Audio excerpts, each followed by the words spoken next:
Et bonjour, cette petite vidéo pour vous parler de l'événement tragicomique qui m'est arrivé aujourd'hui. J'ai buni ma voiture. Sauf que ma voiture, je l'ai achetée hier soir. Alors c'est une voiture d'occasion.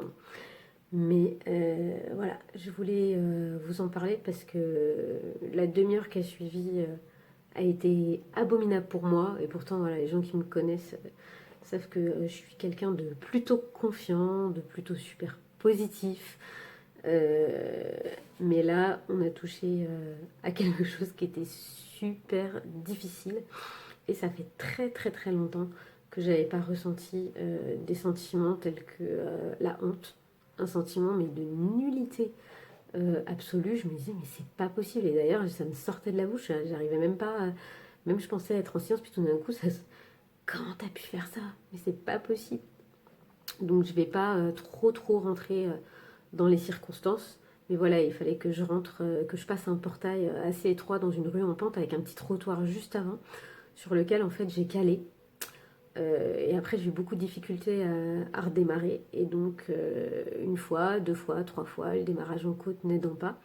Il y avait des travaux en face de cette maison avec des ouvriers, mais qui à mon avis sont très gentils. Mais juste qui me regardaient, et rien que ça a suffi à me faire monter le phare, mais un truc de fou. La copine qui me regardait, qui essayait de me donner des conseils, mais j'étais tellement gênée que je pouvais rien entendre. Elle m'a même proposé de rentrer la voiture à ma place. Et je lui ai dit non, j'ai juste besoin qu'on arrête de me regarder, chose qu'elle a faite. Et donc elle est partie. Et quand elle s'est retournée, la voiture, l'avant était passé, les rétros, pas de problème. Sauf que la portière arrière était encastrée dans son portail. Donc ouais, gloops, carrément. Et là, mais le sentiment de honte, de nullité, et c'est de ça dont je voudrais parler, c'est que j'étais plus avec moi. C'est-à-dire que regarder de la tôle froissée et des rayures, ça m'aime pas tant que ça. Je savais que ma voiture était pas cassée, j'avais pas de problème avec ça. Non, qu'est-ce qui m'a mis à l'envers? C'était, alors la première personne à qui j'ai pensé, c'est même pas mon copain, c'est le mec de la copine chez qui j'étais, en plus chez qui j'emmenais la voiture pour faire des réparations. Donc en gros, comment vouloir économiser un garagiste et se retrouver à abîmer encore plus la voiture. Bref, pas grave. Je sais pas pourquoi, je me suis imaginé qu'il allait se dire que j'étais vraiment la reine des connes et ça m'a mis mal. Et puis là, juste après, j'ai pensé à mon mec et je me suis vue lui dire, et je me suis dit, mais c'est pas possible, je vais vraiment passer pour une imbécile. Alors que c'était quelqu'un de super sympa, de super bienveillant, enfin jamais il me mettrait minable pour ça, jamais, jamais. Euh, et la personne après à qui j'ai pensé, c'est super bête, mais c'est la réalité, c'est la nana qui m'a vendu la voiture, qui est adorable, que j'adore, que je connais depuis des années et des années, et qui est hyper méticuleuse, et qui a réussi à garder sa voiture en habitant l'île de France, vraiment proche Paris, en devant se garer en créneau tous les jours, des fois, enfin non, pas tous les jours parce qu'elle dormait dans un parking, mais bon, bref, qui avait pris vraiment hyper soin de sa voiture, qui n'était pas bugnée du tout en 10 ans, et moi je l'ai une journée, et la bagnole, elle n'y résiste pas. Donc, et j'avais de la peine, donc pour cette nana que je connais, que j'aime vachement bien, et de me dire que je lui avais abîmé sa voiture. À aucun moment donné, je me suis dit que c'était la mienne. À aucun moment donné, ce qui m'est venu, c'est que c'était pas si grave. Alors que moi, c'est ce que je pense, que c'est pas si grave. Mais non, là, moi, j'étais hors de ça. J'étais hors de moi. Euh, j'ai pas pu pleurer tout de suite. La copine a dit, tu sais, tu peux pleurer si tu veux. Je pouvais même pas. J'étais un vrai moulin à parole. Me dire, mais comment c'est possible? Mais non, non, non. Et t'achètes une voiture. Et non, non, non. Je crois que sa fille, elle me regardait, mais avec deux ronds de flanc, comme ça, en se disant, mais... J'étais complètement en boucle. Et puis à un moment donné, j'ai pu me mettre à pleurer, quoi. Et la copine nous a raccompagnés au train. On devait reprendre le train, laisser la voiture chez elle et reprendre le train avec ma mère pour retourner en région parisienne. Parce qu'en plus, on venait la déposer à la campagne où c'est vraiment facile de se garer normalement.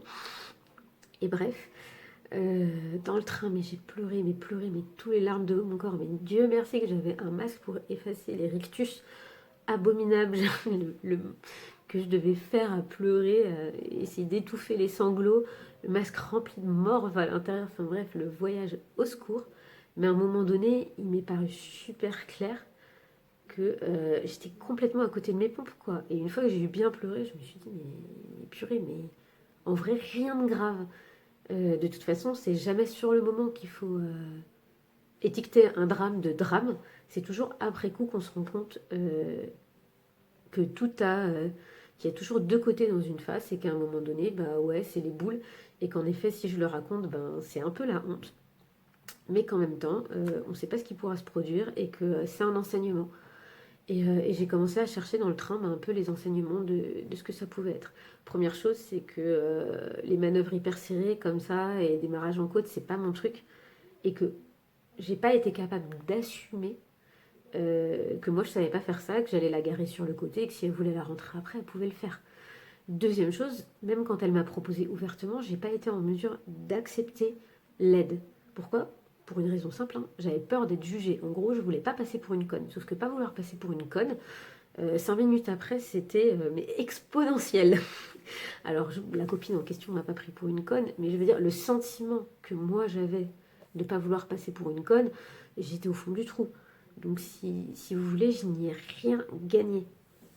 Et dernière chose, c'est vraiment de pouvoir me dire, mais prends du recul, quoi. Est-ce que c'est si grave? Ça se répare, il n'y a rien qui se répare pas. Il n'y a rien. Comment faire Je cherche mes mots en même temps, désolée, mais oui, voilà, la dernière chose qui m'est venue, c'est comment toi tu réagirais si quelqu'un te racontait cette histoire. Et en fait, je me suis rendu compte que moi, quelqu'un me raconterait cette histoire, ben, déjà, je trouverais pas ça super triste. Bon, ce serait une anecdote, quoi. Une tragicomédie, comme je disais au début, mais surtout, j'aurais de la compassion. Or, moi, ce que je m'imaginais que les gens auraient pour moi, c'était de la pitié. Et avec le recul, je me dis, mais il n'y a aucune raison que les gens éprouvent ce type de sentiment pour moi. Moi, ça ne me viendrait pas. Pourquoi la plupart des gens, ça leur viendrait? Aucune raison. Donc, pouvoir un peu raccrocher les wagons comme ça et pouvoir se dire, non, j'arrête là ma turpitude mentale qui me fait sentir plus bas que terre. Et surtout de me rendre compte que c'est quand je pense que les autres vont penser de moi que je me sens mal. Alors que si je pense à ce que j'ai fait, juste le factuel, en vrai, ça va. C'est con, c'est dommage, mais c'est pas un truc foufou, quoi. Donc voilà ce que je voulais partager avec vous.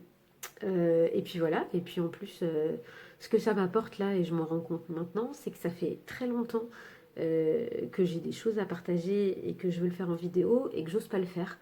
Qu'il y a toujours quelque chose qui m'en empêche, notamment ma tête. Maquillée, pas maquillée. Bon là, voilà, là aujourd'hui, je me dis, j'ai tellement pleuré. Si j'ose le faire là et que j'arrive à poster cette vidéo, si jamais vous la regardez, c'est que j'aurais fini par la poster. C'est qu'à un moment donné, j'ai réussi à dépasser un truc et j'ai réussi à partager quelque chose qui m'arrive et à qui ça fera peut-être du bien à quelqu'un d'autre d'entendre que ça se surmonte. Et ça, c'est un projet que j'ai depuis très longtemps et que je ne concrétise pas. Et là, je suis en train de le faire. Donc rien que pour ça, je me dis que c'est une bonne chose, ce qui m'est arrivé tout à l'heure. Donc voilà, je vais éteindre là-dessus. Mais voilà l'anecdote. À une prochaine. Au revoir.